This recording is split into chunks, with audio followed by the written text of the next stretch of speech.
¿Qué tal, amigos? ¿Cómo están? Bienvenidos a una nueva edición de su programa Sin Anestesia, siempre por el Diario Expreso. Ya sabe, no deje de darle me gusta al programa, de compartirlo en todas sus redes sociales y de, por supuesto, suscribirse al canal de YouTube del Diario Expreso. Ahora resulta que Delia Espinosa, quien ha pasado lamentablemente a segunda vuelta para hacerse del decanato del Colegio de Abogados de Lima frente al doctor Humberto Abanto, ahora pretende meter preso a Fernando Rospigliosi, a quien acusa de difamación y le pide 1 millón de soles como reparación civil. Para hablar sobre este y otros temas hemos convocado al abogado Luis Pacheco Mandujano, quien también es candidato a diputado por el Partido Preso Peruano. Doctor, ¿cómo está? Encantado de estar contigo, Aarón, a tus órdenes. Doctor, a ver, ¿cómo es eso de que Delia Espinosa quiere meter preso a Rospigliosi alegando difamación y le pide 1 millón de soles de reparación civil? 2 años de cárcel es lo que se solicita para él, o un poco más, 2 años y 4 meses. A ver, el delito de difamación es un delito que se comete cuando una persona lesiona el bien jurídico honor, ¿ya? Ahora, yo tengo una concepción muy clara sobre lo que significa el honor en un ser humano. Sí. El honor no se defiende judicialmente, Aarón. El honor se defiende con acciones y actitudes y composiciones que definen a la persona frente a los demás seres humanos. Esa es la razón por la cual, en lo particular, por ejemplo, en mi caso, la señora Delia Espinosa me ha insultado públicamente, ha dicho que a mí me falta testosterona, por ejemplo, en su infinita y magnífica ignorancia, que es algo que caracteriza a ella. No tiene la menor idea que la testosterona no determina la virilidad de una persona, pero ella evidentemente quería pues pasarme como si fuera yo una marica, ¿no? Claro. En los coloquiales, y eso podría haberlo tomado yo como una lesión a mi honor. Y podría haberla denunciado, porque podría haberla denunciado, así es, efectivamente, integridad, o como en el caso de los falsos fiscales héroes, que también se la han pasado insultándome, ¿no? José Domingo Pérez, Rafael Vela Barba, o el propio Gustavo Gorriti, que ha hablado de mí una sarta de mentiras y distorsiones. Pero fíjate, para mí el honor se defiende en los hechos, en el terreno de las acciones, y el terreno de las acciones en este plano necesariamente es de carácter político. Entonces, yo no tengo la concepción, ¿qué te puedo decir?, propia de maricón, perdóname que te lo diga así, pero ya hay que hablar en ese término, y con esto no estoy hablando de homosexuales, ¿ah? No, estoy claro, hablando de maricón, de cobarde. en el sentido de cobarde, efectivamente. Entonces, yo no tengo la concepción de maricón, del honor, de que viene alguien en un escenario de pugilismo político y me la voy a dar de ofendido y voy a ir corriendo donde el juez para pretender lavar el honor que no tengo y que en realidad es un pretexto a través del cual, mediante un mecanismo de naturaleza penal, se pretende silenciar a una persona que es tu contendor político y que además por esa causa te ganas 1 millón de soles. Dime, ¿el honor cuesta 1 millón de soles? Entonces, seguramente ella piensa que su honor cuesta 1 millón de soles, ¿no? Bueno, yo creo que el honor de la señora Delia Espinosa no tiene en absoluto mayor valor crematístico que el costo que me pueda demandar el pasaje en el Metropolitano, te lo digo con honestidad. El honor no se mide por la cantidad monetaria, porque el honor no tiene peso material, es un valor humano, es un valor espiritual. Entonces, imagínate que yo me la hubiera pasado denunciando pues a toda esta gente y yo no caigo en ese tipo de mariconadas. Claro, porque además Delia Espinosa, yo recuerdo que cuando la sacaron muy bien de la Fiscalía de la Nación, calificó prácticamente de delincuentes a los miembros de la JNJ y que iban a terminar presos. Imagínate, todos los miembros de la Junta Nacional de Justicia hubieran tenido que denunciar a esta señora por lesión al honor, ¿no? A Ahora, ver, sí. sobre todo en una época, estimado Aarón, en la que el honor es un concepto que se lleva a rastras por el suelo como trapo viejo y se pisotea todos los días, porque hay una condición indispensable en la defensa del honor. Primero, tú creas el honor, tú lo defiendes y luego lo reclamas ante los terceros para defenderlo. Pero si yo no creo honor, ¿cómo voy a reclamar algo que no tengo? Entonces, eso es lo que pasa con la señora Espinosa, porque la Entiendo, sí. señora Espinosa no se ha dedicado a generar, a crear honor, sino más bien deshonor. Así que, Doctor, ¿quién reclama? en este caso, la juez del caso ha aceptado el pedido, la propuesta o la denuncia de Espinosa para que se le procese a Rospigliosi por delito continuado, porque según la ex fiscal de la Nación ha seguido criticándola después de la demanda. Bueno, la juez lamentablemente está condenada a aplicar en este caso, aunque no sea de su agrado, la ley, y la ley le dice que tiene que recibir la denuncia y darle trámite. Pero el hecho de que le dé trámite no significa en absoluto de que ese proceso pues, va a tener un final feliz para la señora Espinosa. Eventualmente, el congresista Rospigliosi puede apelar a la interposición de la excepción de la verdad, que es la que se aplica en estos casos, y demostrar que lo que él ha manifestado en el ejercicio de su derecho humano y constitucional a la libertad de expresión no ha cruzado los límites que establece la ley y que por lo tanto no ha lesionado el honor, sino más bien que el congresista Rospigliosi lo que hace es repetir lo que es Vox Populi ante una gran mayoría de peruanos. Entonces, imagínate, te lo voy a poner así. Tú vives en un condominio y en ese condominio viven 150 familias y se sabe de una persona que tiene la fama de ser ladrón, alcohólico, drogadicto, todos los vicios que puedan tener. Y todos los miembros del condominio lo dicen. Pero resulta que un día a ti se te ocurrió escribir lo que todos dicen en el chat del condominio. Y esa persona te denuncia a ti por delito de contra el honor, difamación, calumnia, injuria, cualquiera de estas mariconadas. Entonces, tú tendrás que salir con una excepción de la verdad y decir, oiga, yo no he lesionado el honor que además esa persona no tiene. Y aunque la tuviera por el solo hecho de ser humano, también tiene límites, ¿no? Porque si bien es cierto, el honor es un derecho fundamental, está tipificado en el artículo 2 de la Constitución. Sin embargo, no es lo mismo el honor de la persona A que de la persona C o de la persona G, por ejemplo. Tiene connotaciones completamente distintas. Entonces, tú al lesionar un derecho fundamental como este, hay que medirlo en razón del tamaño del valor que tiene ese derecho. Y entonces, si tú lo que haces es en ese proceso, y es lo que creo que va a hacer el congresista Rospigliosi, porque es lo que le corresponde, sale a decir, en primer lugar, la señora Delia Espinosa no ha creado honor. Es decir, ¿se nace con honor? Sí, pero es como si fuera pues una careta. Pero de ahí hay que mantener el honor y hay que hacerlo crecer. Pero la señora lo que ha hecho más bien es decrecerlo. O sea, lo que ha generado es deshonor en ella misma, primero. Y segundo, lo que yo digo es lo que dice todo el mundo. Entonces, que le abran proceso penal a todo el mundo.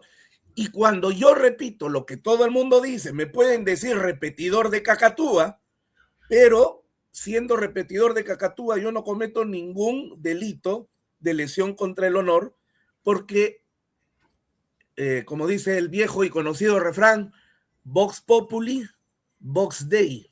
La Claro. voz del pueblo es la voz de Dios, finalmente. Sí, doctor, lo que dijo Rospigliosi a través, o lo que manifestó a través de su cuenta de X, es que, o calificó a Espinosa como aliada del terrorismo y de las economías ilegales, esto luego de que ella se reuniera con los familiares de los fallecidos durante las protestas sociales tras el golpe de Estado de Pedro Castillo.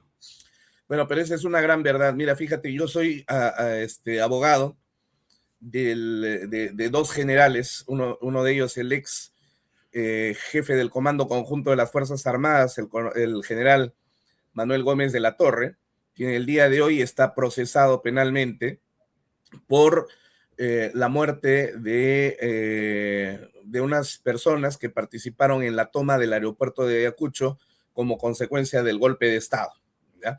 La Fiscalía está investigando esto. Es una investigación completamente absurda, en el sentido en el que se quiere procesar pues, al presidente de la República y al jefe del Comando Conjunto de las Fuerzas Armadas por la muerte de gente que ha participado callejeramente en actos violentos. Pero bueno, ese es otro tema. El punto al que voy es el siguiente. La Fiscalía, por mandato de la Ley Orgánica del Ministerio Público y del Código Procesal Penal, establecen que el fiscal actúa con objetividad. Eso significa que el fiscal no tira ni para acá ni para allá, sino actúa en función de los hechos que descubre y en base a la ley, no en base a lo que él cree o siente o se llena de emociones. Pero ¿qué hizo la señora Espinosa? Se fue a Ayacucho, se fue a Puno, se abrazó con todos los familiares de los muertos, diciendo que eran víctimas. Eso no es ponerse del lado y de la posición de la gente que no es víctima, que le llaman víctima las organizaciones no gubernamentales de derechos humanos, que en realidad son organismos paraestatales, porque se meten en asuntos del Estado y además tienen el control de determinadas instituciones.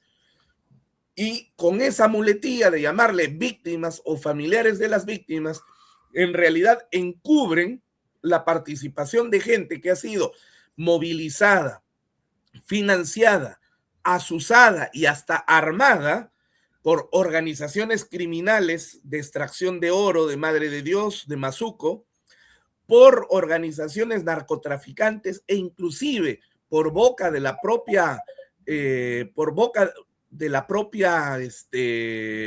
camarada Vilma, se sabe que hasta Sendero Luminoso inyectó sumas de dinero, ¿no?, para financiar esas movilizaciones y esos movimientos. Entonces, sí, ¿cómo la fiscal de la Nación puede ir a abrazarse con esas personas? ¿Tenía necesidad de hacerlo? No. En el ejercicio del cargo de manera objetiva, lo que debió haber mantenido es independencia. Pero ella viajó expresamente a abrazarse con esas personas. ¿Eso no es ser aliado de todo lo que estamos manifestando? Sí. Entonces, ¿cuál lesión al honor? ¿De qué lesión al honor estamos hablando? De una persona más bien que, por el contrario, lo que dice es, llega la resolución de la Junta Nacional de Justicia y a mí me parece que es inconstitucional y por lo tanto es inconstitucional y no la ejecuto. Sí, jamás se reunió con los familiares del policía asesinado Sonco ni los militares asesinados en el río Ilave, ¿no? Claro, a ver, nos hubiera gustado verla así abrazándose tan cariñosamente con los familiares de la víctima, el policía Sonjo, ¿no es cierto? El policía Sonjo, o los militares a los que empujaron al río Ilave para que murieran ahogados. ¿Y dónde está ese abrazo con ellos? Eso ya no es objetividad, pues, porque si te abrazas con una de las partes y a las otras las rechazas y las repudias, estás convirtiéndote, en primer lugar, en una persona que quiebra el principio de objetividad y se vuelve aliado de todos estos otros sectores violentistas. ¿Qué cree que pase, doctor? ¿Triunfará Del Espinosa? ¿Acabará preso Rospigliosi? ¿Le tendrá que pagar $1 millón de soles? A ver, lo que va a pasar, bueno, me gustaría tener una bola mágica, Aarón, porque el Poder Judicial pues es impredictible, cosa que no debiera suceder, ¿eh? Porque uno de los principios garantistas del derecho es precisamente la predictibilidad. Pero claro, tú puedes tener la razón jurídica, pero si el juez está controlado políticamente porque es suplente y depende de un mandato político, entonces el juez va a sacar exactamente todo lo contrario a lo que la ley dice y va a moldear como plastilina un pseudo argumento para justificar su decisión. Ahora, eso podría pasar en este caso, pero a la larga, lo que yo creo que la señora Delia Espinosa sigue sumando en su atrabiliada carrera política que la inició desde que se convirtió en fiscal suprema, porque ahí ya no hizo carrera fiscal, ahí se convirtió en una carrera política, lo único que hace es sumar desatinos, desatinos y desatinos que finalmente la siguen pintando de cuerpo entero como lo que es. Es una persona de personalidad desaforada completamente, ¿no? Es decir, es una persona que, a ver, tú te imaginas subiendo al ring de box donde te vas a agarrar a puñetazo limpio con tu contendor y después del primer round, cuando has recibido un montón de golpes, te bajas y dices, ah, no, lo voy a denunciar por lesiones a este sujeto. No, pues, es una cobardía, ¿no? Por supuesto, porque tú sabes a qué escenario estás entrando. Y el escenario político, lamentablemente, nos guste o no nos guste, no solamente está lleno de propuestas, de debates, de cosas grandes, sino también está lleno de bajezas, está llena de golpes, está llena de basura. Y hablando de golpes, cuando la JNJ ordenó la reposición de Patricia Benavides, fallo que no quiso acatar, de la Espinosa, ella denunció que era víctima de un golpe institucional, un golpe de Estado, ¿no? Es decir, hizo política, ¿no? El único, ya esa era una posición política, no jurídica, pero el único golpe de Estado que yo vi fue el día en que la señora Delia Espinosa dijo, a mí me parece que esto es inconstitucional y como soy yo quien ejerce el cargo de fiscal de la nación, yo así lo declaro y punto. O sea, ya no estaba hablando una fiscal de la nación, estaba hablando un emperador, estaba hablando un rey, estaba hablando Luis XIV. Mi palabra es la ley, yo soy el Estado, en otras palabras.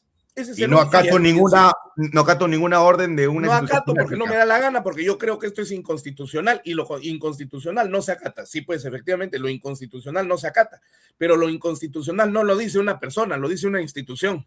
Entonces, y para que sea inconstitucional tenía que ir al Tribunal Constitucional. Entonces no se descarta que pueda triunfar en el Poder Judicial Espinosa, doctor.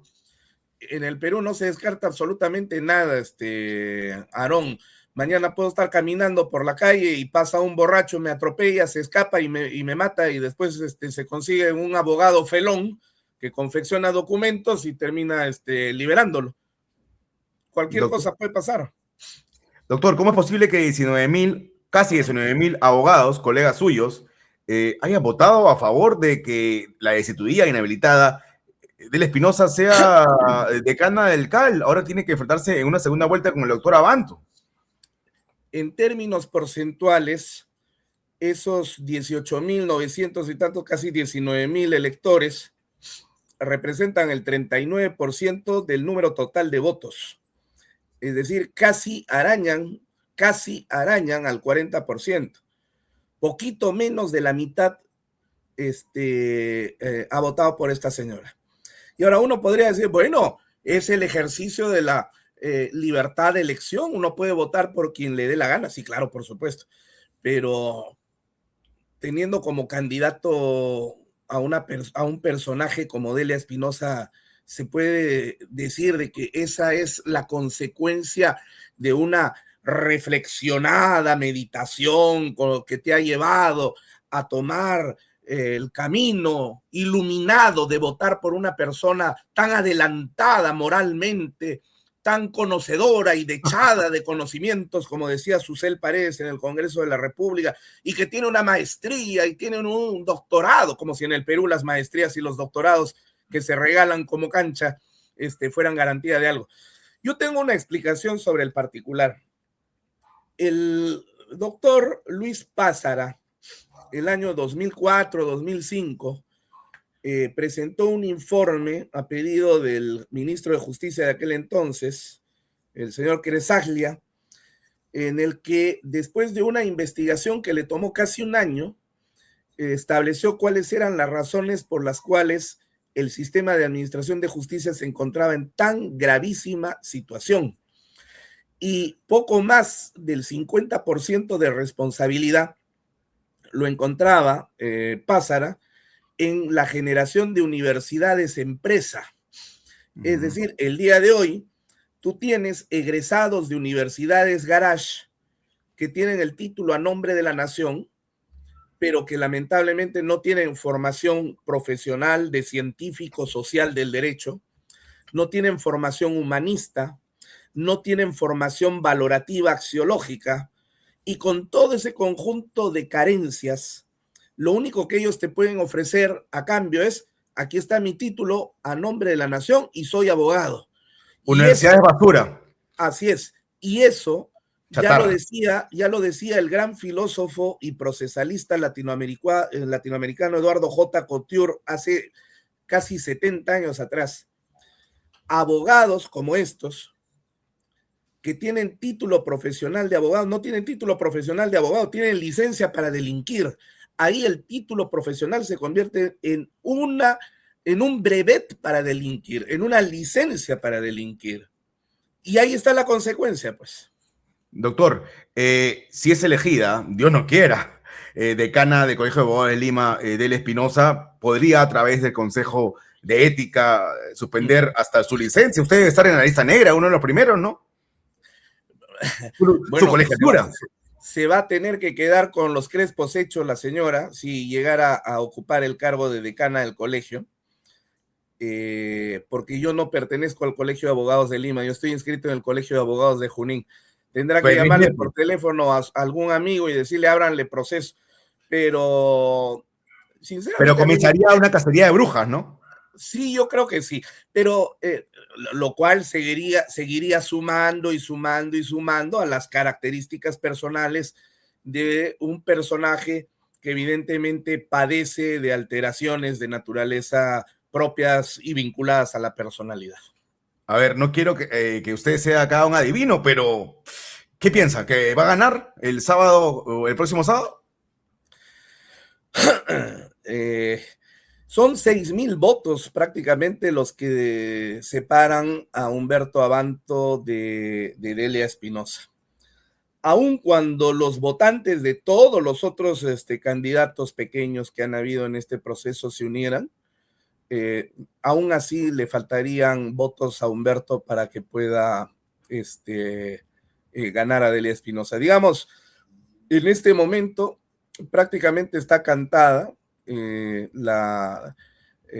triunfo, está cantado el triunfo de la señora Delia Espinosa. Yo creo que sí, alea iacta est, decían los romanos, ¿no? La suerte está echada. Más bien, por el contrario, me parece que la preocupación ya debe ir por el lado de la institucionalización, que cada vez está más rota en cualquier parte del Estado e inclusive en estos ámbitos, porque el Colegio de Abogados será una institución privada, pero la Constitución señala que es una institución privada de derecho público. Entonces, ¿no debería ejercer ese cargo si es elegida o no? Bueno, yo he planteado eso, pero nadie me escucha, pues lamentablemente, ¿no? Yo lamento profundamente aquí que los asesores de Humberto Abanto no le hayan tomado que el doctor Abanto quiere ganarle en la cancha. Mira, hay momentos en los cuales la caballerosidad puede arañar la ingenuidad. Y cuando nosotros nos enfrentamos a un enemigo que no tiene absolutamente ningún reparo en absoluto, a la mafia caviar, en torcer todo lo que pueda torcer y que jamás en su vida se va a comportar de manera honorable y como caballero, ser caballero con ellos es una pérdida de tiempo.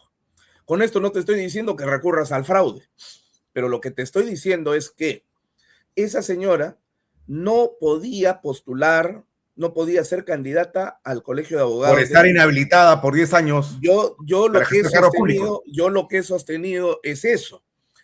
El Colegio de Abogados tiene, es una persona privada, pero de derecho público. Y cuando se tiene derecho público, quien ejerce el poder de esa institución está realizando una actividad de carácter pública. Entonces, quienes me escucharon me dijeron, no, pero eso no es así porque, a ver, el decano del Colegio de Abogados no cobra un sueldo. Es que no se trata de que cobre un sueldo. El ejercicio del poder no tiene que ver con el sueldo, sino tiene que ver precisamente con la connotación que facilita a que la persona pueda ejercer el poder.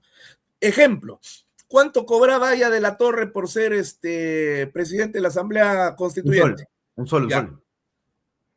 Y a alguien se le hubiera ocurrido decir que Aya de la Torre porque cobraba un sol, y escúchame, Aya tuvo que cobrar un sol a regañadientes, porque él dijo, no quiero cobrar ni un sol, pero le dijeron, no señor, no puede, porque la ley dice que le tengo que pagar, ya págueme lo mínimo, y cobró un sol. Pero a alguien se le ocurriría decir que porque cobraba un sol no ejercía una función pública. Es que la función pública no solamente está en el Estado, está también en las instituciones de derecho público, sino ¿para qué tienen personería de derecho público? Otro ejemplo, las universidades privadas, me refiero a las universidades de verdad, no a las empresas educativas que son sociedad anónima, o sea, las universidades como cancha. Una universidad privada que está regida bajo la ley universitaria de verdad y tiene sus 3 estamentos, asamblea universitaria, consejo universitario y consejo de facultad, tiene un rector. Ejemplo, la Católica. Sí. La Católica es una institución privada de derecho público y ese rector que tiene la Universidad Católica ejerce función pública aunque su institución sea privada. ¿No es así? ¿No es cierto eso? Entonces, si eso es así, ¿por qué el Colegio de Abogados de Lima tendría que tener una diferenciación? Y cuando el Congreso de la República le impone una inhabilitación para cualquier cargo público, estamos hablando del cargo público que se ejerce en el Estado y en cualquier institución de derecho público. Pero bueno, no me hacen caso, pues yo me dirijo nuevamente al doctor Abanto y a sus asesores para que mediten y reflexionen esta tesis que yo he venido sosteniendo, que no está tirada de los cabellos, sino que está basada en conocimientos de derecho constitucional y teoría del Estado, y que la refuercen y mejoren y planteen lo que tengan que plantear. Esa señora no puede ser candidata. No es que le tengamos miedo a ella como persona que podría darle un golpe de timón a la institución.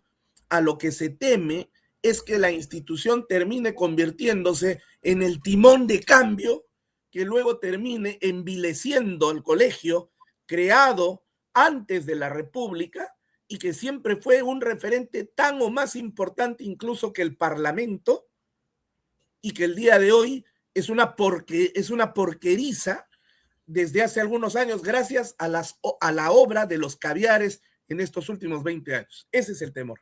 Como última pregunta o como último comentario, entonces no es exagerado lo que yo he estado advirtiendo, que de llegar del Espinosa a la presidencia podría ejecutar su venganza y quitarle la colegiatura a sus enemigos, a sus críticos.